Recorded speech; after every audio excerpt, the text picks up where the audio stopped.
یہ نماز سے بڑا فریضہ ہے۔ یہ دین اسلام محض زندہ رہنے کے لیے نہیں آیا، یہ دین غالب ہونے کے لیے آیا۔ نماز اسی کی قبول ہے جس کی ترجیحات میں اللہ کے دین کو غالب کرنا شامل ہے۔ یہ ہم لوگوں نے بنا رکھا ہے چھوٹا سا دین جو شلوار کے ٹخنوں سے شروع ہوتا ہے اور سر کی دستار پہ آ کے ختم ہو جاتا ہے۔ سود کھانے والا، ڈکار مارنے والے کو کہہ رہا ہوتا ہے کیسا بدتمیز آدمی ہے۔ غلبہ دین کی ہم بات کرتے ہیں تو بعض اوقات لوگوں کے ذہنوں میں فوری طور پہ کوئی مذہبی جماعت آ جاتی ہے۔ یہ داڑھی اور یہ پگڑی کوئی سند نہیں مسلمان ہونے کی۔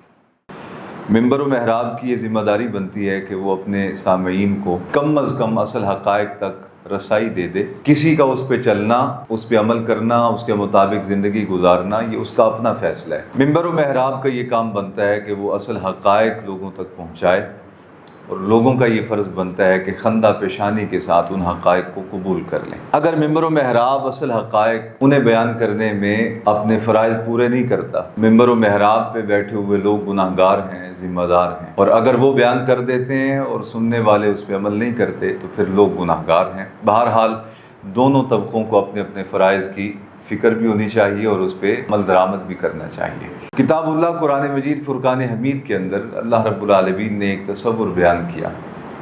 ہمارے ہاں اسلام اور مسلمان ہونا یہ گویا ایسے ہے جیسے کوئی کھیر کھا رہے ہیں، میٹھا حلوہ ہے جسے اسلام کے نام پہ ہم نے قبول کر لیا اور تھالی میں ڈال لیا، اور جوں جوں طبیعت آتی ہے ہم کھاتے رہتے ہیں۔ جب طبیعت سیر ہو جاتی ہے تو اٹھا کے سائڈ پہ رکھ دیتے ہیں۔ اگلے لمحے جب کھانا کھاتے ہیں تو پھر اس میں سے کچھ کھا لیتے ہیں، اور جب طبیعت سیر ہو جاتی ہے تو رکھ دیتے ہیں۔ عمومی طور پہ مسلمانوں کے ہاں اسلام کی اس وقت جو حیثیت ہے وہ ایک شیرینی کی طرح ہے اور میٹھے حلوے کی طرح اور کھیر کی طرح ہے کہ جتنی طلب ہوئی اتنی لے لی اور جب دل بھر گیا تو چھوڑ دیا۔ اللہ رب العالمین کتاب اللہ قرآن مجید میں ارشاد فرماتا ہے یا ایھا الذین آمنوا ادخلوا فی السلم کافہ، اے ایمان والو اپنی مرضی کا اسلام نہ لو، اپنی مرضی کے احکام الہی کو قبول نہ کرو، بلکہ پورے کے پورے اسلام میں داخل ہو جاؤ، اور الحمد سے والناس تک پورے کتاب اللہ قرآن مجید میں اور رحمت عالم صلی اللہ علیہ وسلم کے اسوہ حسنہ میں جو کچھ تمہارے لیے ہے اسے من و عن قبول کر لو۔ اگر تم من و عن اسے قبول کر لو گے اور اسے اپنی طبیعتوں کا حصہ بنا لو گے تو تم مسلمان ہو، وگرنہ اگر تم اپنی مرضی کا اسلام قبول کرتے ہو اور اپنی مرضی کے احکام قبول کرتے ہو اور اپنی مرضی کی سنت کو اپناتے ہو تو پھر تمہارے دعوے کے مطابق تو تم مسلمان بنتے ہو، لیکن اللہ رب العالمین کے ہاں ایسا اسلام قبول نہیں کیا جاتا۔ ادخلوا فی السلم کافہ، پورے کے پورے اسلام میں داخل ہو جاؤ۔ تو یہ جو اسلام ہے یہ محض عبادات کا دین نہیں، یہ محض رسومات کا دین نہیں، یہ محض صدقات و خیرات کا دین نہیں، یہ محض اللہ کو راضی کرنے کے لیے بھوکا رہنے کا دین نہیں، یہ محض جہاد کے لیے تلوار اٹھانے کا نام نہیں۔ اسلام پورا ایک ضابطۂ حیات ہے۔ اس میں آپ کی سیاست، اس میں آپ کی معاشرت، اس میں آپ کی معاشیات، اس میں آپ کی اخلاق، آداب زندگی، الغرض حیات کے جتنے پہلو ہیں، انسانی حیات کے جتنے پہلو ہیں وہ سارے کے سارے اس اسلام کے دائرے میں موجود ہیں۔ اور اس وقت روئے زمین پہ جتنے مذاہب موجود ہیں ان میں سے واحد ایک دین اسلام ہے جو اپنی ہر جہت میں کامل ہے اور اپنے ماننے والوں کی ہر ضرورت کو پورا کرنے کے لیے اکیلا کافی ہے۔ اسے کسی چیز کے سہارے کی ضرورت نہیں۔ جب یہ بات آپ سمجھ گئے اور یہ بات بھی آپ کے ذہنوں تک پہنچ گئی کہ اسلام محض عبادات کا دین نہیں، محض چند اعمال کا دین نہیں، محض چند عقائد کا دین نہیں، یہ پورا ایک ضابطۂ حیات ہے، تو اللہ رب العالمین اسی دین حق اسلام کے متعلق کتاب اللہ قرآن مجید میں ارشاد فرماتا ہے وَالَّذِي أَرْسَلَ رَسُولَهُ بِالْهُدَى وَدِينِ الْحَقِّ، فرمایا اللہ وہ پاک رب ہے، وہ ذات ہے، ارسل رسولہ بالہدی ودین الحق، جس نے رسول معظم صلی اللہ علیہ وسلم کو مبعوث فرمایا ہدایت عطا کر کے اور دین حق عطا کر کے، لِيُظْهِرَهُ عَلَى الدِّينِ كُلِّهِ، روئے زمین پہ جتنے نظام ہیں، وہ کوئی ایسے لوگوں کے پاس نظام کا تصور موجود ہو جو اپنے آپ کو الہامی مذاہب کے قائلین کہتے ہیں، یا خود سے جن لوگوں نے اپنے مذاہب بنا لیے، ان کا جیسے ہندوازم ہو گیا، سکھ ازم ہو گیا، تو الغرض کسی قسم کا نظام اور کسی قسم کا کوئی سوچ فکر کا زاویہ، کہا یہ دین اسلام اللہ نے ہدایت کے ساتھ اس لیے اپنے حبیب کو مبعوث فرمایا ہے دین دے کے کہ لِیُظْہِرَہُ عَلَى الدِّینِ کُلِّہ، اللہ کے اس دین کو ان تمام نظاموں کے اوپر غالب کر دیا جائے۔ وَلَوْ كَرِهَ الْمُشْرِكُونَ، اگرچہ مشرکین کو یہ بات ناپسند ہو، ان کے طبیعت پہ ناگوار گزرے، ان کے لیے اسے برداشت کرنا مشکل ہو، کوئی بات نہیں، لیکن اللہ نے یہ دین اور یہ ہدایت رسول معظم صلی اللہ علیہ وسلم کو اس لیے دے کے بھیجی کہ رحمت عالم صلی اللہ علیہ وسلم اپنے امتیوں کو اپنے ساتھ ملا کے اس دین کو دنیا کے تمام نظاموں پہ غالب کر دیں۔ یہ قرآن مجید فرقان حمید میں ایک مقام پہ اللہ رب العالمین نے بیان کیا۔ پھر یہی مضمون ایک اور مقام پہ سورۃ التوبہ کے اندر ارشاد فرمایا، هو الذی ارسل رسولہ بالہدی ودین الحق لِیُظْہِرَہُ عَلَى الدِّینِ کُلِّہِ وَلَوْ کَرِہَ الْمُشْرِکُونَ، لفظ بھی نہیں تبدیل فرمائے، صورت بدل گئی، مقام ایک اور آ گیا، زمانہ نزول کا مختلف ہے، لیکن زمانہ بدلا، تصور دین نہیں بدلا، زمانہ بدلا، سنت الہیہ نہیں بدلی، زمانہ بدلا، مزاج دین نہیں بدلا۔ کہا اللہ وہ پاک ذات ہے جس نے رسول معظم کو مبعوث فرمایا ہدایت اور دین حق کے ساتھ، لِیُظْہِرَہُ عَلَى الدِّینِ کُلِّہِ، تاکہ انہیں تمام نظاموں پر اللہ کے رسول غالب کر دیں۔ وَلَوْ كَرِهَ الْمُشْرِكُونَ، اگرچہ مشرکین کو ناگوار گزرے اور ان کو برا لگے۔ پھر یہی مضمون ایک اور مقام پہ ہمارے ہاں پنجابی میں کیا جاندہ ہے، جڑی گل کو خاص کرنا ہوئے انہوں 2-3 دفعہ دہرا لئیدا ہے تاکہ سمجھن والیاں سمجھن چ کوئی ابہام باقی نہ رہ جائے۔ یہ نہ ہو جی میں پہلی باری سن نہیں سکیا، تسی پتہ نہیں کی فرمایا، میں نہیں سمجھ آئی۔ تو اللہ نے ایک سورہ مبارکہ میں یہی مضمون بیان فرمایا، پھر سورہ توبہ میں یہی مضمون بیان فرمایا، پھر سورۃ الفتح میں یہی مضمون دوبارہ بیان فرمایا۔ کہا اللہ وہ رب ہے جس نے رسول معظم کو اس لیے ہدایت اور دین حق اسلام دے کے بھیجا، لِیُظْہِرَہُ عَلَى الدِّینِ کُلِّہِ، تاکہ اسے پوری دنیا کے تمام نظاموں پر اللہ کے رسول غالب کر دیں۔ وَكَفَى بِاللَّهِ حَكِیمًا، وَكَفَى بِاللَّهِ شَہِیدًا، اور کہا گواہی دینے کے لیے، شہادت دینے کے لیے اس رسول کے دین حق پر ہونے اور اس رسول کے ہدایت یافتہ اور ہدایت عطا کرنے والا ہونے، اس رسول کے دین کے سچا ہونے کی گواہی دینے کے لیے بندوں کی حاجت کوئی نہیں، اللہ رب العالمین اکیلا کافی ہے۔ یہ دین اسلام محض زندہ رہنے کے لیے نہیں آیا، یہ دین غالب ہونے کے لیے آیا۔ فرق ہے، کسی چیز کا زندہ ہونا، موجود ہونا، پایا جانا، یہ اور بات ہے، لیکن کسی چیز کا غالب ہو جانا یہ اور بات ہے۔ کتاب اللہ قرآن مجید میں مختلف مقامات پہ اللہ رب العالمین نے لِیُظْہِرَہُ عَلَى الدِّینِ کُلِّہِ، اچھا اس میں اگر گنجائش ہوتی نا کوئی یہود کی تو اللہ فرما دیتا یہ صرف عیسائیوں کو مغلوب کرنے کے لیے بھیجا گیا ہے۔ اگر عیسائیوں کے لیے کوئی گنجائش ہوتی تو اللہ ارشاد فرماتا یہ یہود پر غلبے کے لیے بھیجا گیا، عیسائیوں کے لیے گنجائش ہے۔ فرمایا لِیُظْہِرَہُ عَلَى الدِّینِ کُلِّہِ، روئے زمین پر جتنے مذاہب پائے جاتے ہیں، جتنے فکری نظریاتی نظام پائے جاتے ہیں، سیاسی و معاشرتی نظام پائے جاتے ہیں، اللہ نے رسول معظم کو یہ دین اور ہدایت دے کے بھیجا، اس لیے بھیجا تاکہ اللہ کے دین کو ان سب نظاموں پہ غالب کر دیا جائے۔ یہ ایک آفاقی پیغام ہے اللہ رب العالمین کی بارگاہ اقدس سے مسلمانوں کے لیے، یہ آفاقی پیغام ہے۔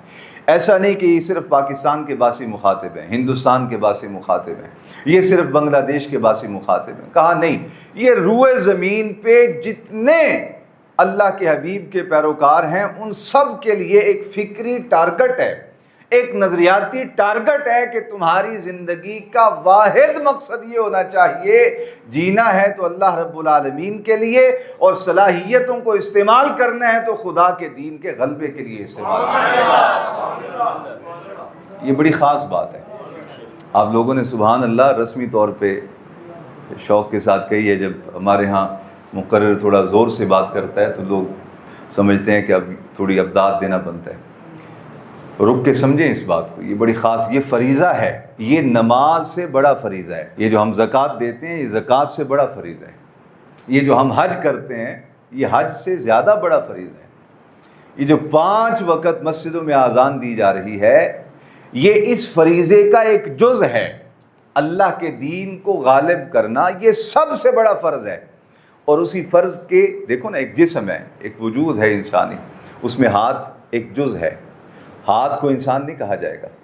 پاؤں ایک جز ہے، فقط پاؤں کو انسان نہیں کہا جائے گا۔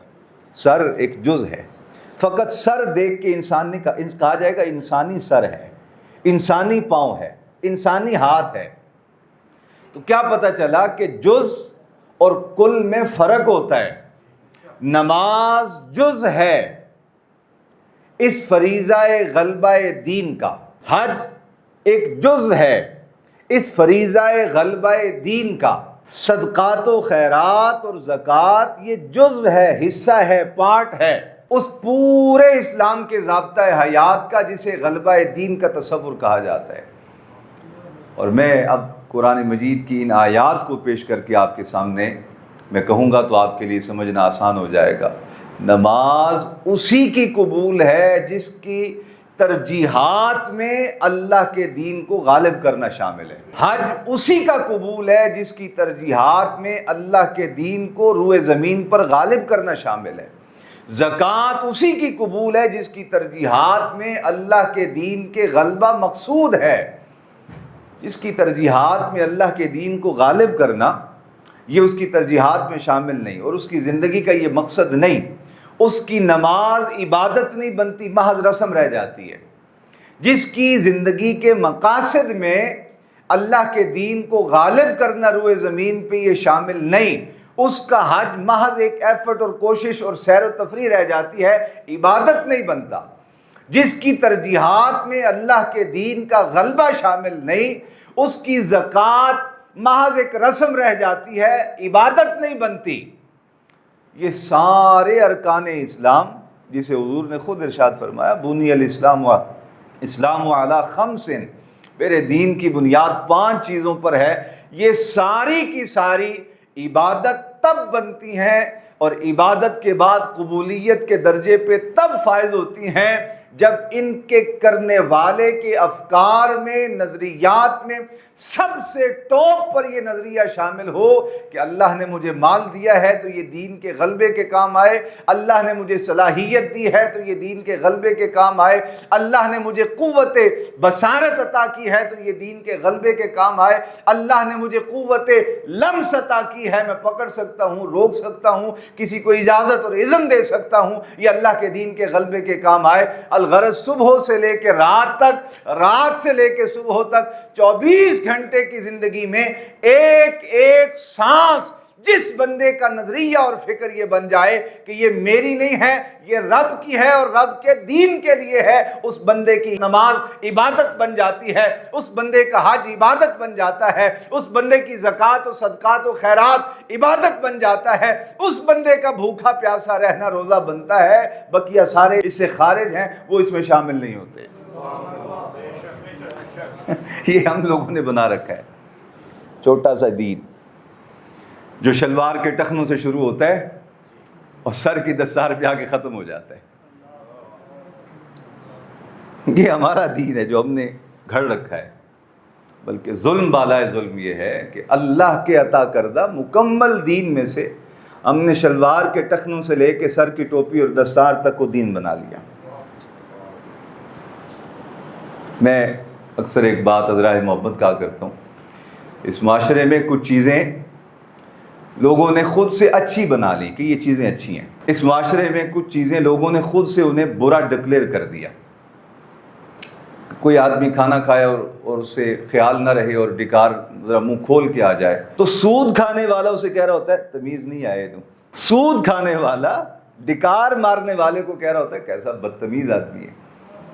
یعنی وہ سود کھا رہا ہے اور اللہ کے حرام قطعی کو وہ جائز سمجھتا ہے اور اس کو وہ حاصل کر رہا ہے اور اس سے اپنا نظام زندگی چلا کے محض ایک چھوٹی سی اخلاقی غفلت کہ خیال نہ رہا سامنے بندہ بیٹھا تو ڈکار مار دیا. وہ کہتا ہے انہوں تمیز ہی نہیں ویکھو ہاتھ نہیں رکھیا تو نچ مار دیتی ہے. تو یہ ہمارے معاشرے میں کچھ لوگوں نے جو چیزیں بری نہیں تھیں, دیکھو نا ایک آدمی اگر اس کا ڈکار نکل جاتا ہے یا اس کی چھینک آ جاتی ہے, اسے نہیں ہاتھ رکھنا یاد رہتا ہے, خیال نہیں رہتا, تو کتنا کسے برا آپ ڈکلیئر کر لیں گے. غفلت ہی کہیں گے نا زیادہ سے, وہ غفلت ہو گئی, دھیان نہیں رہا, یا انہوں سمجھایا نہیں سیکھے, چلو ہون سمجھا دیتا ہے. اب دوسری جانب سودی کاروبار ہے اور سودی نظام ہے اور بینکوں کا لین دین ہے. تو اب وہ جو اعلانیہ اللہ رسول کے دین کی بغاوت کر رہے ہیں وہ محض ایک چھوٹی سی غفلت کو اتنا برا بنا کے پیش کرتے ہیں, کہتے ہیں انہوں تمیز ہی کوئی نہیں. تو اس سے پتہ چلا کہ کچھ چیزیں وہ ہیں جنہیں ہم نے اچھا گمان کر رکھا ہے اور اچھا ڈکلیئر کر رکھا ہے, اور وہ ہماری طبیعت کے خلاف ہو جائیں تو ہم اسے فوراً جو ہے وہ ریجیکٹ کر دیتے ہیں. اصل کامیاب مسلمان اور جس کا اسلام مقبول ہے وہ شخص ہے خوش نصیب کہ جو اللہ کے عطا کردہ پورے تصور دین کو اپنائے. جو پورے تصور دین کو اپنائے گا وہی مسلمان ہے. ایمانداری سے بتائیں, میں نے پرسوں علماء کی مجلس میں بھی ایک بات کی, یہ نعت خوانیوں کے حوالے سے مسئلہ چل رہا تھا. میں نے کہا ایمانداری سے بتائیں, یہ خطیب اور یہ خطابتیں اور یہ نعت خواں اور یہ نعتیں اللہ رسول کے پورے ضابطۂ حیات اور پورے دین اسلام کے اندر کوئی شعبہ خدا رسول نے بنایا تھا یہ کہ یہ میرے دین کے خطیب ہوں گے اور یہ خطابتیں ہوں گی ان کی, یہ نعت خواں ہوں گے اور یہ ان کی نعتیں ہوں گی. ہاں ہم مدح رسول کے قائل ہیں, رسول اللہ کی مدح تو یہ تو صاحب ایمان کے باغ ایمان کو تازہ کر دیتی ہے, جلا بخشتی ہے. رسول اللہ اپنے محبوب کی تعریف کسی اچھی نہیں لگتی, لیکن اس کے کوئی تقاضے بھی تو ہیں نا. تو سارے کے سارے علماء چپ ہو گئے. میں نے کہا آخر یہاں تو آپ چپ کر جائیں گے, آگے اس بارگاہ میں جا کے کیسے چپ کریں گے آپ. پھر عرض کرتا ہوں, مدح رسول ہمارے ایمان کی جڑ ہے, رسول اللہ کی تعریف اور رسول اللہ کی ثنا, لیکن جزیات کو پکڑ لیا, بنیاد کو چھوڑ دیا, اصل کو چھوڑ دیا اور فروعات کو آگے سے پکڑ لیا, فرائض کو چھوڑ دیا اور آگے مستحبات کو پکڑ لیا.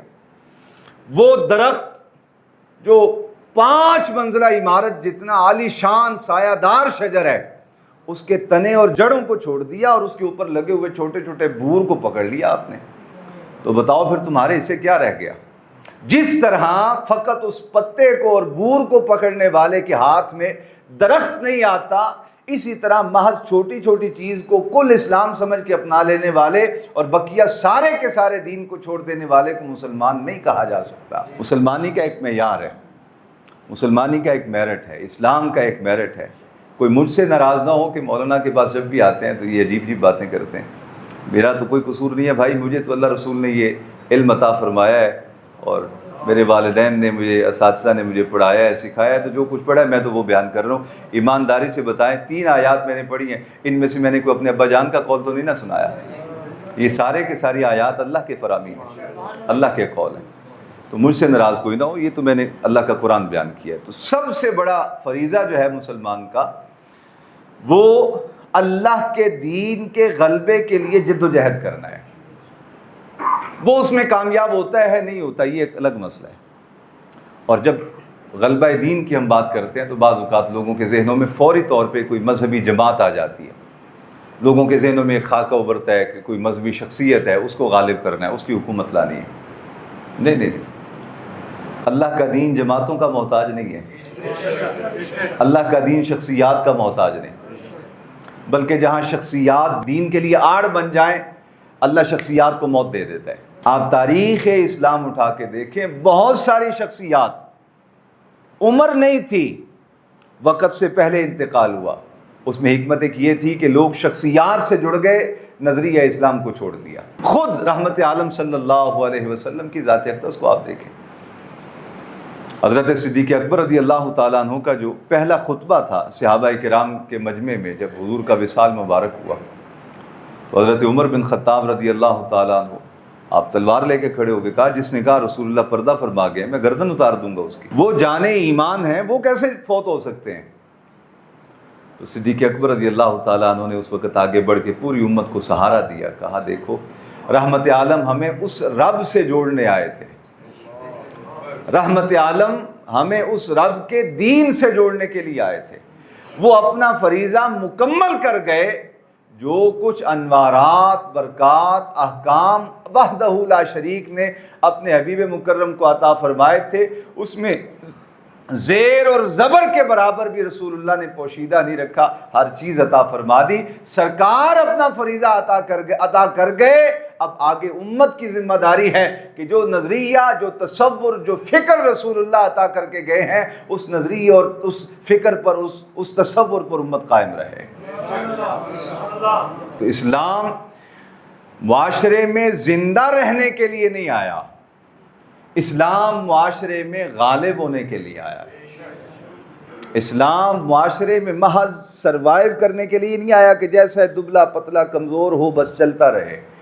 اسلام دنیا کے نظاموں کو مٹا کے اللہ کے نظام کو غالب کرنے کے لیے آیا ہے۔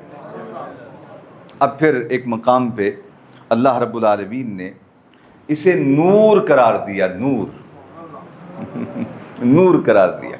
ارشاد فرمایا سنو، یریدون لیطفئوا نور اللہ بافواہہم، کہا یہ جو اللہ کے دین کے منکر ہیں اور باغی ہیں اور شیطانی قوتوں کے اعلی کار ہیں، کہا یہ پھونکوں سے اسلام کے چراغ کو بجھانا چاہتے ہیں۔ واللہ متم نورہ ولو کرہ الکافرون، اللہ اپنے نور کو صبح قیامت تک لے جائے گا، پورا کر دے گا، حتیٰ کہ مختلف مراحل سے گزرتا گزرتا اسلام کبھی اتار، کبھی چڑھاؤ، کبھی مغلوب، کبھی غالب، مختلف کیفیات سے گزرتا گزرتا زمانے میں ایک وقت وہ بھی آ جائے گا جس وقت روئے زمین پہ رب کے ماننے والوں کے علاوہ زمین پہ اور کوئی بندہ باقی نہیں رہے گا۔ اسلام غالب ہو جائے گا، اسلام غالب ہو جائے گا، اسلام کو غلبہ نصیب ہوگا۔ کہا یہ کفار چاہتے ہیں کہ پھونکوں سے اسے بجھا دیا جائے، تو یہ ان کے بس کی بات تھوڑی ہے۔ اسلام بدر میں پہنچا تو سامنے 1000 کے قریب لوگ تھے اور ہر ایک کے پاس ہتھیار تھے، مکمل ہتھیاروں سے لیس تھا۔ یہ 313، 8 تلواریں، کوئی گھوڑا نہیں، کوئی کھانے پینے کے ساز و سامان نہیں، ساری رات کملی والے اپنے رب سے دعا کرتے رہے، یہاں تک حضور نے الفاظ ادا فرما دیے، اے اللہ اگر آج تو نے ان اپنے دین کے نام لیواؤں کو زندہ نہ رکھا اور انہیں غالب نہ کیا تو پھر قیامت تک اور نبی آنا کوئی نہیں، نہ وہ اور امت کوئی آنی ہے، تو اللہ بس اگر یہ مٹ گئے تو پھر اس کے بعد صبح قیامت تک روئے زمین پہ تیرا نام لینے والا کوئی نہیں ہوگا۔ حتیٰ کہ صحابہ کرام علیہم رضوان نے خیمے میں حضور کی آہذاریاں، حضور کی گڑ گڑاہٹ، حضور کی دعا، حضور کا رونا، وہ رونے کی آوازیں جو خیمے سے باہر آنے لگیں، تو صدیق اکبر کو عرض کیا کہ آپ ہم میں سینئر ہیں، آپ بڑے ہیں، آپ رسول اللہ کے قریبی ہیں، آپ جائیں حضور کی خدمت میں عرض کریں اگر اللہ نے یہ فیصلہ کر رکھا ہے کہ ہمیں مارنا ہے تو ہم مرنے کے لیے تیار ہیں، اگر اللہ نے فیصلہ کر لیا ہے کہ ہمیں غلبہ دینا ہے تو ہم اس کے لیے بھی تیار ہیں، لیکن اب آقا سے عرض کریں اور نہ روئیں۔ ہم اپنے آپ کو رب کے حوالے کرتے ہیں۔ پھر ہوا کیا؟ تتنزل علیہم الملائکہ، جب میدان سجا، آمنے سامنے ہوئے، اللہ رب العالمین نے کملی والے کے غلاموں کی مدد اور نصرت کے لیے فرشتے نازل فرما دیے اور ان کے ہاتھوں میں وہ کرامت اور معجزہ دے دیا۔ یہ سوٹی پکڑ کے اٹھاتے ہیں، مارتے ہیں، وہ سوٹی ایسے چلتی ہے جیسے تلوار چل رہی۔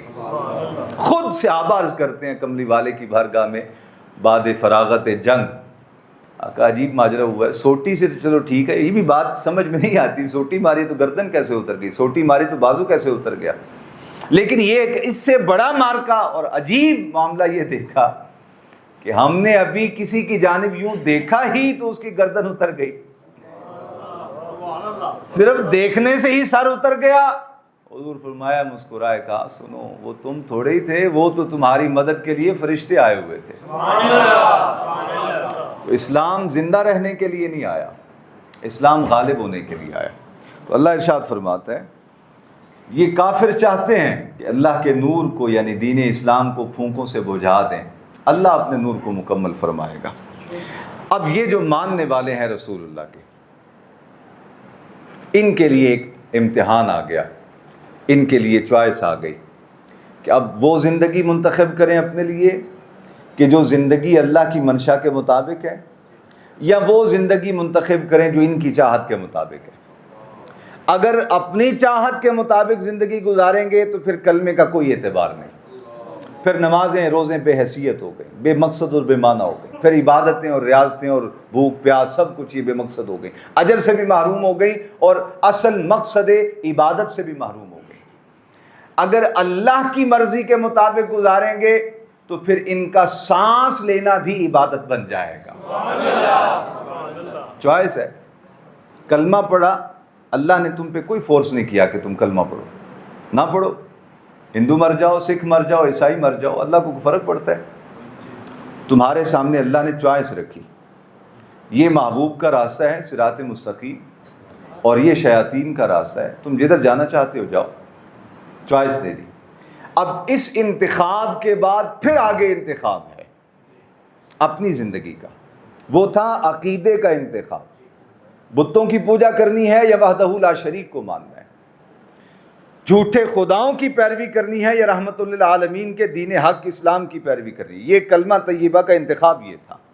جب فیصلہ کر لیا کہ میں نے جھوٹے خداؤں کی پیروی نہیں کرنی، میں نے وحدہ لا شریک کی ذات پہ ایمان لانا ہے، تو پھر آگے اب عملی زندگی۔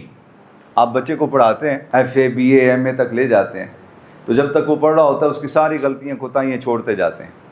جب وہ پڑھ کے فارغ ہو جاتا ہے پھر اسے آپ سمجھاتے ہیں، پتر اب آپ عملی پریکٹیکل لائف میں آ گئے ہیں، یہاں آپ نے غفلت نہیں کرنی۔ وہ اور زمانہ تھا جب چھٹیوں کے دنوں میں آپ دوپہر 4 بجے تک سوتے تھے، اب آپ پریکٹیکل لائف ہے آپ کی، اب آپ کی آگے شادی کرنی ہے، آپ کے بچے ہونے ہیں، آپ نے ایک عملی زندگی گزارنی ہے۔ اب آپ نے 4 بجے نہیں اٹھنا، اب آپ نے صبح سویرے سویرے اٹھنا ہے اور اپنے فرائض ادا کرنے ہیں۔ ایمان لانے کے بعد پھر آگے مسلمان کی زندگی، جب تک اس نے کلمہ نہیں پڑھا اس وقت تک چوائس عقیدے کی ہے، فکر کی، کہ فکر کون سی منتخب کرنی ہے، اللہ والی یا شیطان والی۔ جب یہ سلیکشن ہو گئی تو اس کے بعد پھر آگے پریکٹیکل لائف ہے، اس میں پھر انتخاب کرنا ہے کہ مرضی اپنے من کے مطابق گزارنی ہے یا وحدہ لا شریک کی مرضی اور منشا کے مطابق گزارنی ہے۔ جو وحدہ لا شریک کی منشا کے مطابق زندگی منتخب کریں گے وہ صاحبان ایمان ہیں، مومن ہیں، وہ ریڑھی پہ کھڑا ہو تب بھی مومن ہے، اور اگر اپنی مرضی کے مطابق زندگی منتخب کر لے تو مصلی رسول پہ کھڑا ہو تب بھی کافر ہے۔ یہ داڑھی اور یہ پگڑی کوئی سند نہیں مسلمان ہونے کی، علامتیں ہیں، پتہ چل جاتا ہے بھئی یہ دستار باندھی ہے مسلمان ہے، مسجد میں بیٹھا ہے تو مسلمان ہے، روزہ رکھا ہوا ہے تو پوچھے بغیر پتہ، نام پوچھنے کی ضرورت نہیں ہے کہ نام کیا ہے، آپ مسجد میں موجود ہے، مسجد میں آ رہا ہے جا رہا ہے، پوچھنے کی ضرورت نہیں کہ آپ کا نام کیا ہے، آپ کا مذہب کیا ہے، پتہ چل گیا، علامت سے نا پتہ چل گیا کہ مسلمان ہے۔ ایمان علامتوں کا نام نہیں، ایمان خود کو وحدہ لا شریک کے تابع کرنے کا نام ہے۔ جو تابع کریں گے وہ مسلمان اور مومن کہلائیں گے، اور جو تابع نہیں کریں گے وہ اپنی مرضی کا دین ہے ان کا، تو چاہے جتنا مرضی آپ کرتے رہیں، آپ کا فیصلہ ہے، آپ کی مرضی وہاں نہیں چلنی۔ آپ یہاں کمن کیریاں کر لیں ساری، دھوکے فراڈ اونچ نیچ سارے دغے بازیاں جو کچھ کرنا یہاں کر لیں، آپ سے مراد ہم سارے اس میں شامل ہیں، مطلب یہ تو ادباً کہتا ہوں۔ آپ اصل جو قبولیت ہے اور ایمان کا مدار ہے وہ اس وحدہ لا شریک کی بارگاہ میں۔ اچھا، جب ہم غلبہ دین کی بات کرتے ہیں تو بعض اوقات لوگوں کا فوراً یہ خیال بنتا ہے کہ دیکھو ہم پھر مولانا بن جائیں، مفتی صاحب بن جائیں، ہم کاروبار چھوڑ کے مصلی سنبھال لیں، ہم مسجد کی خدمت کرنے لگ جائیں، مولوی صاحب بن کے لوگوں کو واعظ و نصیحت کر لیں۔ دین کی خدمت کا یہی معنی لوگوں کے ذہنوں میں ہوتا ہے۔ تو آپ کو کس نے یہ کہہ دیا کہ دین صرف مسجد تک محدود ہے؟ مسجد کی یہ جگہ حرمت والی، عزت والی اس وجہ سے ہے کہ یہ منسوب ہو گئی اللہ کے دین کے ساتھ، لیکن یہ مسجد کب سے پورا دین بن گئی؟ فرق ہے نا بھائی. میں نے ابتدا میں مثال دی تھی، پورا انسان، پورا مکمل جسم، اسے انسان کہا جاتا ہے. صرف ہاتھ کو انسان نہیں کہا جاتا، یہ ہاتھ جز ہے. دین مکمل ایک ضابطۂ حیات ہے، اس میں مسجد ایک جز ہے، روزہ ایک جز ہے، عبادت ایک جز ہے. جب دین کی خدمت کی بات کی جاتی ہے تو لوگوں کے ذہنوں میں فوراً تصور ہی ابھرتا ہے کہ شاید ہمیں مولانا بننا پڑے گا، ہمیں دعوت و تبلیغ کا کام کرنا پڑے گا، ہمیں مسجد میں بیٹھنا پڑے گا، ہمیں عالم بننا پڑے گا تو پھر ہم دین کا کام کریں گے. نہیں، میں ایک مثال دے کے، بہت کوئی علمی بات نہیں کروں گا، سادی بات. میرے سامنے کوئی علماء نہیں بیٹھے، عام عوام الناس بیٹھے ہیں، تو عام سادی بات کروں گا. ایک گاڑی روڈ پہ چلتی ہے، اس گاڑی میں چابی سے لے کے انجن تک، انجن سے لے کے اس کے تمام جزیات اور پارٹس، اس کی باڈی، اس کے ٹائر، ایون کہ دھواں دینے والا وہ چھوٹا سا سائلنسر، چابی سے لے کے سائلنسر تک ہر ایک پرزہ اس گاڑی کا حصہ ہے یا نہیں؟ وہ گاڑی ایکوریٹ کب کہلائے گی؟ جب اس میں ہر پرزہ بھی موجود ہو اور وہ ہر پرزہ کام بھی کر رہا ہو. اگر اس کے کچھ 4 نٹ نکال دیے جائیں تو وہ گاڑی چلتے چلتے ٹھک ٹھک چھک چھک ٹھک ٹھک چھک چھک کی آوازیں دینے لگ جائے گی. تو جو بندہ بھی کہے گا یار انہاں گڈی دا کوئی کم ہونے والا ہے، گڈی ٹھیک نہیں، ایسے ہی کہیں گے. ہوا کم ہو جائے، اب ہوا ہے، شاید ہماری عدد ختم ہو جائے منوں ٹنوں کے حساب سے، ہوا تو ایسے ضائع ہو رہی ہے، لیکن یہ ہوا اس ٹائر کے اندر جاتی ہے تو وہ گاڑی درست ہوتی ہے. آپ نکال دیں، ہوا ہی ہے، یہ آپ سانسیں لے رہے ہیں، پتہ نہیں کتنے منوں ٹنوں کے حساب سے ہوا اس مسجد کی چھوٹی سی 4 دیواری کے اندر موجود ہے. لیکن اس گاڑی کے مکمل گاڑی بننے کے لیے اور اسے درست قرار دینے کے لیے ٹائروں کے اندر ہوا کا ہونا بھی ضروری ہے. گویا چابی سے لے کے سائلنسر تک جتنے اس کے جز ہیں، جتنے پارٹس ہیں، وہ سارے موجود ہوں اور سارے اپنی اپنی جگہ پہ کام کر رہے ہوں، اسے ٹھیک ٹھاک گاڑی کہا جاتا ہے. اسی طرح وقت کے حکمران سے لے کے مفتی اسلام تک، مفتی اسلام سے لے کے امام مسجد تک، امام مسجد سے لے کے محلے کے ایک عام آدمی تک، محلے کے ایک عام آدمی سے لے کے بہت قسم پرسی کی زندگی گزارنے والا، جس نے اس وحدہ لا شریک کے افکار اور نظریات کو خود منتخب کر کے اسلام قبول کر رکھا ہے، وقت کے حکمران سے لے کے عوام الناس کے ادنا شخص تک ہر ایک مسلمان اپنا عقیدہ بھی درست رکھے، تصور دین بھی درست رکھے، اپنے عمل بھی درست رکھے، اور ہر ایک شخص معاشرے کا اپنے حصے کا کام کرتا چلا جائے، اسے کہا جاتا ہے یہ مسلمانوں کا ملک ہے. ورنہ صرف پارلیمنٹ کے باہر لکھا ہوتا ہے اسلامی جمہوریہ پاکستان، وہاں لکھا ہونا کوئی سند نہیں ہے. اندر مسلمان ہو تو پھر ہے نا، اندر سے تو سود خور ہے تو پھر مسلمان کہاں پہ؟ اندر سے تو زانی اور شرابی ہے تو پھر مسلمان کہاں پہ؟ اندر سے تو بہنوں کا حق کھائے بیٹھا ہے، پھر مسلمان کہاں پہ؟ اندر سے تو یتیموں پہ، مسکینوں پہ، کمزوروں پہ ظلم کرنے والا ہے اور طاقتوروں کے جوتے چاٹنے والا ہے تو پھر مسلمان کہاں پہ؟ اب جب آپ یہ سمجھ گئے بلا تشبیہ و تمثیل، جس طرح گاڑی کا ہر پرزہ اپنی جگہ پہ درست کام کرتا ہے تو اسے مکمل گاڑی کہا جاتا ہے، اسی طرح مسلم معاشرے کا ہر شخص اپنی جگہ پہ جب درست کام کرتا ہے اور اپنے فرائض ادا کرتا ہے تو اسے مسلم معاشرہ کہا جا سکتا ہے. اب مولانا کی ایک ذمہ داری ہے. مولانا، اللہ رسول نے جو ایک وقت مقرر کر رکھا ہے جمعے کا اور دن مقرر کر رکھا ہے، اس دن جب آپ لوگ آئیں تو تمہیں رسول اللہ کا دین سکھائیں، تمہیں رسول اللہ کا فرمان سمجھائیں، تمہیں کتاب اللہ قرآن مجید سے وابستہ، یہ مولانا کی ذمہ داری ہے.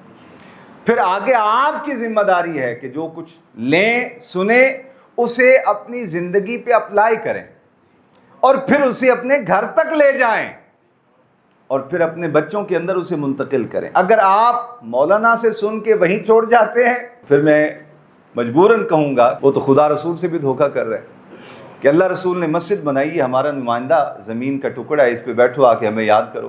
ایک بندہ مقرر کر دیا، اسے قرآن و حدیث کا نور دے دیا، سمجھا دیا کہ تو اسے سکھایا کر، اس نے سکھا بھی دیا اور یہ وہیں سے لیتا ہے اور وہیں رکھ کے چلا جاتا ہے. تو پھر ایسا تصور دین کا عیسائیوں کے ہاں ہے، مسلمانوں کے ہاں نہیں۔ عیسائی جب گناہ کر لیتے ہیں تو وہ اپنے پادری صاحب کے لیے شراب کی بوتل لے آتے ہیں کہ اپنے مذہبی پیشوا کو خوش کرو تو یسوع مسیح خوش ہو جائیں گے۔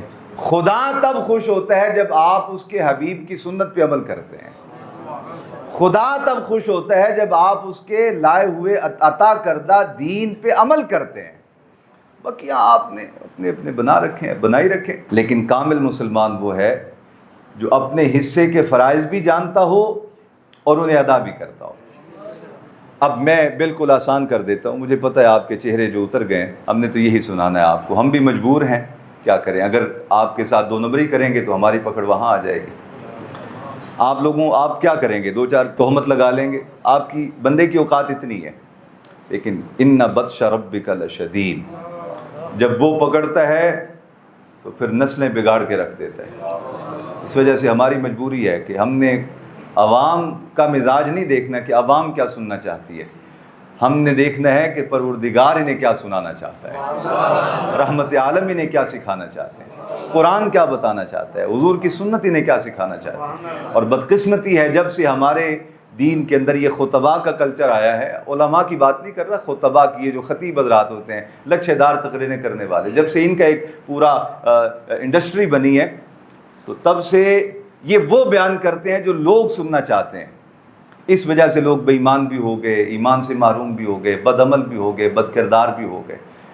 ایک انگریز کا میں نے قول پڑھا، کہا جب میں قرآن اور رسول اللہ کے فرمان کو پڑھتا ہوں میرا دل کرتا ہے مسلمان ہو جاؤں، جب مسلمان کو دیکھتا ہوں تو میں کہتا ہوں میں کافر ہی اچھا ہوں۔ اللہ اپنے پاک کلام قرآن مجید میں ارشاد فرماتا ہے ایک مقام پہ، اے رسول معظم صلی اللہ علیہ وسلم بلغ ما ارسل الیک من ربک، آپ پہنچاتے جائیں آگے عوام الناس تک جو کچھ آپ کا رب آپ کی جانب نازل کرتا جا رہا ہے۔ رسول اللہ پہنچانے کے لیے آئے، چونکہ واسطہ ہیں، ڈائریکٹ بندے کی اوقات نہیں، اتنی حیثیت نہیں کہ اللہ سے لے سکے، تو درمیان میں واسطہ رسول کی ذات ہے۔ رسول لیتے ہیں اس بارگاہ سے اور آگے عوام الناس تک پہنچاتے ہیں۔ اب حضور نے اس ڈیوٹی کو آگے اپنی امت کے ہر فرد کے لیے بیان فرمایا۔ بلغوا عنی ولو آیہ، کہا مجھ سے لو، میرے بعد والوں تک پہنچاؤ، ولو آیا، اگرچہ ایک آیت ہی کیوں نہ ہو۔ آپ رسول اللہ کے ایک فرمان کو لے لیں اور اس پہ ساری زندگی کے لیے عامل بن جائیں، آپ کا دین کامل ہو جائے گا۔ بطور مثال ایک حدیث بیان کرتا ہوں اور اس پہ اپنی بات سمیٹتا ہوں۔ حضور نے ارشاد فرمایا من صمت فہو نجا، کتنے لفظ ہیں؟ 4۔ من صمت فہو نجا، 4 لفظ ہیں، ایک جملہ بنتا ہے۔ کہا جو خاموش ہو گیا نجات پا گیا۔ میاں بیوی کا جھگڑا ہے، جو خاموش ہو گیا اس نے گھر بچا لیا۔ بھائیوں کا اختلاف ہے، جس نے ایک قدم پیچھے ہٹا لیا، خاموش ہو گیا، اس نے رشتہ بچا لیا۔ کسٹمر اور دکاندار کی بحث اور تکرار ہے، وہ کہتا ہے میں 100 روپیہ دوں گا، وہ کہتا ہے میں 150 کی دوں گا۔ جس نے ایک قدم پیچھے ہٹا لیا اس نے معاملہ سنبھال لیا۔ الغرض آپ زندگی کے تمام لمحوں کو اس ایک فرمان رسول پہ تولیں۔ رسول اللہ کا یہ فرمان اتنا کامل ہے، جس جہت میں دیکھیں گے حضور کا یہ فرمان آپ کے کام آئے گا اور آپ کے لیے سکون کا سبب بن جائے گا۔ اب ہمارے ہاں ساری تہمتیں، جھگڑے، فسادات، فلانے نیا کہہ دیتا ہے، فلانے نیا کہہ دیتا ہے، فلانے نیا کہہ دیتا ہے، یہی ہوتا ہے۔ آپ کے بارے میں فلاں نے یہ کہا ہے، آپ کے بارے میں فلاں نے یہ کہا ہے، آپ کے بارے میں فلاں نے یہ کہا ہے۔ بھائی اس نے کہا ہے نا، تو چپ کر جائے۔ من صمت فہو نجا، تجھے رسول اللہ گارنٹی اور ضمانت دے رہے ہیں۔ وہ کہتا ہے تو کہتا پھرے، تو خاموش ہو جا، اللہ تجھے شان عطا فرما دے گا۔ اب یہ ایک، میں کہتا ہوں اگر کوئی شخص حضور کے اس ایک فرمان کو اپنی زندگی کا حصہ بنا لے اور جہاں بیٹھے، جس ماحول میں بیٹھے، اس پہ خود عمل کرے پریکٹیکلی، اور اپنے دائیں بائیں جتنے لوگ ہیں انہیں وقتاً فوقتاً حکمت اور دانائی کے ساتھ سناتا رہے، یہ بندہ بھی دین کا دائی ہے اور اللہ کے دین کے غلبے کا ہی کام کر رہا ہے۔ مسئلہ وہاں پیدا ہوتا ہے جب بندہ نام کا مسلمان ہوتا ہے، کام ٹگے کا نہیں کرتا، ایک کام بھی دین کے لیے نہیں کرتا، کوئی کام اپنی زندگی میں۔ یعنی کبھی 100 روپیہ خرچہ اللہ کی راہ میں تو وہ بھی اس لیے کہ ساتھ والے دکاندار کہے بھائی ملک صاحب ماشاءاللہ مالدار آدمی نے بڑا منڈتے ہیں بڑی خیرات کر دینے، یعنی کبھی دینے کی توفیق ملی ہی ملی تو وہ بھی دکھاوے کی نظر کر دی، کبھی نماز پڑھ لی تو وہ بھی اس وجہ سے لوگ کیا کہیں گے کہ عیدی نماز بھی نہیں پڑھتا ہے۔ اب دین پورا ایک ضابطہ حیات ہے، میں بات سمیٹنا چاہتا ہوں، انتہائی توجہ رکھنا، دین پورا ایک ضابطہ حیات ہے۔ میں عرض یہ کرتا ہوں کہ ہر مسلمان کو کسی نہ کسی جہت میں اللہ کے دین کا نہ صرف خادم رہنا چاہیے بلکہ اپنے ایمان کو ثابت رکھنے کے لیے، قائم رکھنے کے لیے دین کے کسی نہ کسی شعبے میں کوئی نہ کوئی خدمت سر انجام دیتے رہنا چاہیے۔ ایک مثال دیتا ہوں، ایک شخص کو اللہ نے علم دیا ہے، مال نہیں دیا، وہ اپنے علم کی خیرات کر رہا ہے، لوگوں کے عقائد درست کر رہا ہے، لوگوں کے معاملات درست کر رہا ہے، لوگوں کے رویے معاشرتی اخلاق درست کر رہا ہے، تو وہ دین کی خدمت کر رہا ہے۔ دوسرا شخص ہے، اسے مال دیا ہے اللہ نے، علم نہیں دیا۔ بہت سارے لوگوں کو میں جانتا ہوں وہ اپنا نام نہیں لکھنا جانتے، انگوٹھا لگاتے ہیں، لیکن اللہ نے مال دیا ہے۔ اب کسی کو اللہ نے علم دے دیا اور اسے موقع دیا کہ تو مخلوق کی خدمت کر اور دین کا داعی بن جا، کسی کو اللہ نے مال دے دیا اور اسے موقع دے دیا کہ تو مخلوق کی خدمت کر اور دین کا داعی بن جا۔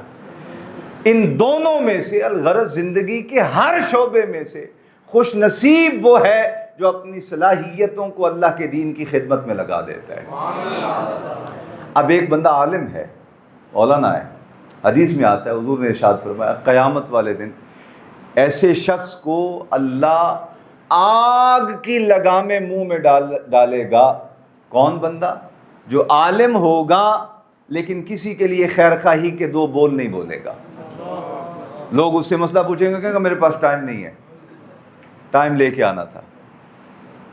کہاں عالم ہے، اور دوسری طرف حدیث میں اس عالم کی شان پتہ کیا بیان کی گئی؟ کہاں اس کا جو قلم ہے جس سے وہ لکھتا ہے، وہ جو سیاہی اس کے قلم اس کے پین میں سے نکلتی ہے، قیامت والے دن اسلام کے غلبے کے لیے جان دینے والے شہیدوں کا خون، اور دوسری طرف عالم کے قلم کی سیاہی کو تولا جائے گا کا فضیلت اور درجے میں عالم کے قلم کی سیاہی شہداء کے خون پہ فضیلت پا جائے گی، شان اتنی دے دی۔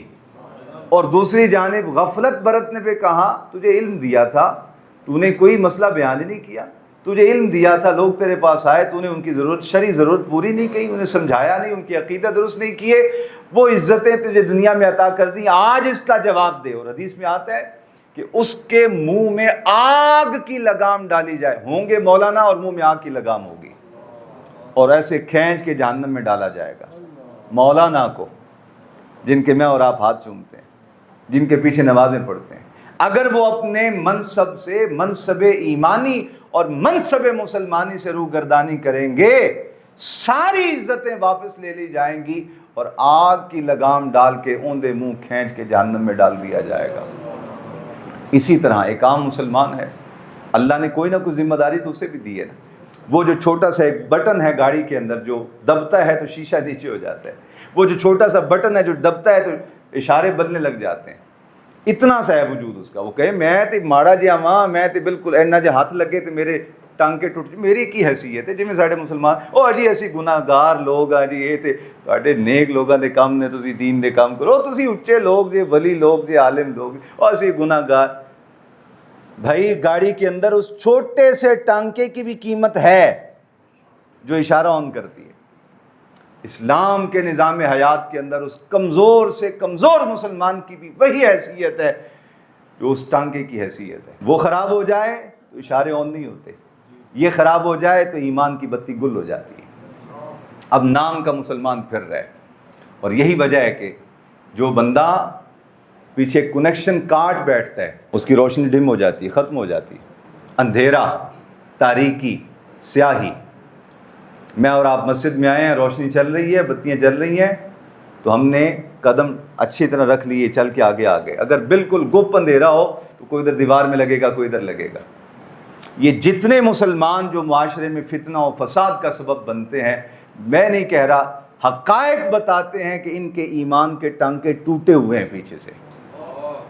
اگر قائم ہوتے تو یہ معاشرے میں روشنی پھیلانے کا کام کرتے، تاریکی اور اندھیرے کا کام۔ یہ جو معاشرے میں فسادات اور تہمتیں، الزام تراشیاں، فتوے بازیاں، یہ بتاتے ہیں کہ نام کا مسلمان رہ گیا ہے، کام کا مسلمان نہیں رہا۔ عزیزان گرامی، آج کے خطبہ جمعہ میں، اور خاص طور پہ جب یہ خطبہ جمعہ اور یوم جمعہ ایسے دن میں آیا جس دن آج سے 80 سال قبل 1947 میں 100 سالہ قربانیوں کی بنیاد پہ ایک وطن آزاد کیا گیا، تو آؤ آج کے دن عہد کریں کہ ہم بقیہ زندگی ایک ذمہ دار مسلمان کی حیثیت سے گزاریں گے، اپنے حصے کا کام کرتے جائیں گے۔ غفلت قبول نہیں، یاد رکھیے گا، آپ چھوٹے ہیں یا بڑے ہیں، بس اپنے حصے کا کام کرتے جائیں، مالک قبول فرما لے۔ اور اگر آپ بڑے بھی ہیں اور غفلت کرتے ہیں تو آپ بے حیثیت ہو جائیں گے۔ آپ چھوٹے ہیں، غفلت کرتے ہیں، بے حیثیت ہو جائیں گے۔ جگنو اتنا سا ہوتا ہے، کبھی آپ دیہاتوں میں جائیں رات کے ٹائم، اتنا سا جگنو ہوتا ہے اور وہ روشنی دے رہا ہوتا ہے۔ بس جگنو بن جاؤ، روشنی دینے والے بن جاؤ، اور وہ اسی طرح کے اپنے حصے کے کام کرو، اپنے فرائض کو سمجھو اور اللہ کے دین کے لیے نفع بخش بن جاؤ۔ تمہارا مال اللہ کے دین کے کام آئے، تمہاری صلاحیت اللہ کے دین کے کام آئے، تمہاری جوانی اللہ کے دین کے کام آئے، تمہاری اولادیں اللہ کے دین کے کام آئے۔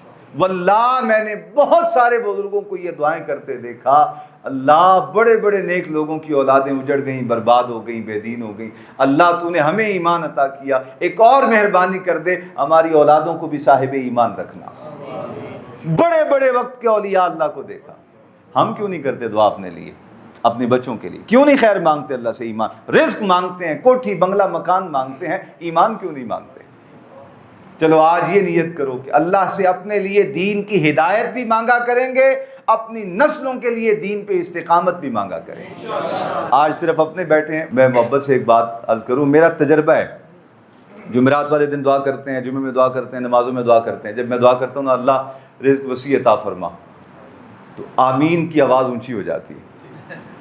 یہ ہنسنے والی بات نہیں، یہ تو رونے والی بات ہے کہ جب پیسے مانگیں تو آمین اونچی ہو جائے، اور جب اللہ سے ہدایت مانگے تو آمین ہلکی ہو جائے۔ یہ ایک دو دن کا نہیں کہ ہوتا ہے بندہ توجہ نہیں رہی، ایک آدھ بار کا مسئلہ ہو تو بندہ کہتے تعویل کر لیتا ہے، توجہ نہیں رہی۔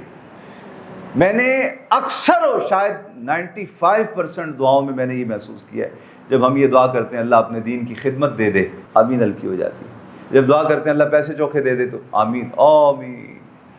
یہ ہماری وہ بد اخلاقیاں ہیں جو ہم اللہ کے دین سے دو نمبریاں کرتے ہیں، اللہ کے دین سے دو نمبریاں۔ اور کس وقت کر رہے ہیں؟ جب آپ کے اور رب کے درمیان اور کوئی واسطہ نہیں، آپ اپنے رب سے براہ راست مخاطب ہیں، آپ کے ہاتھ بھی ادھر ہیں، چہرہ بھی ادھر ہے، توجہات بھی ادھر ہیں۔ جب ادھر سے دین کی بات آتی ہے تو آمین ہلکی ہو جاتی ہے، جب دولت کی بات آتی ہے، دولت ہے دنیا کی، تو آمین اونچی ہو جاتی ہے۔ آپ کس کے ساتھ دھوکہ اور فراڈ کر رہے ہیں؟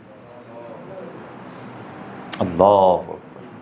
چلو آج نیت کریں، آج کے بعد اپنے لیے، اپنی نسلوں کے لیے اللہ سے ایمان مانگا کریں، ایمان پہ ثابت قدمی مانگا کریں۔ اللہ رب العالمین ہمیں اپنے دین کے لیے مفید بنا دے، اور جو دین کے حقوق ہم پر ہیں، اللہ کی ذات کے حق ہم پر ہیں، اللہ کے مخلوق کے حق ہم پہ ہیں، اللہ ہمیں انہیں ادا کرنے کی توفیق عطا فرمائے۔ وآخر دعوانا الحمدللہ رب العالمین۔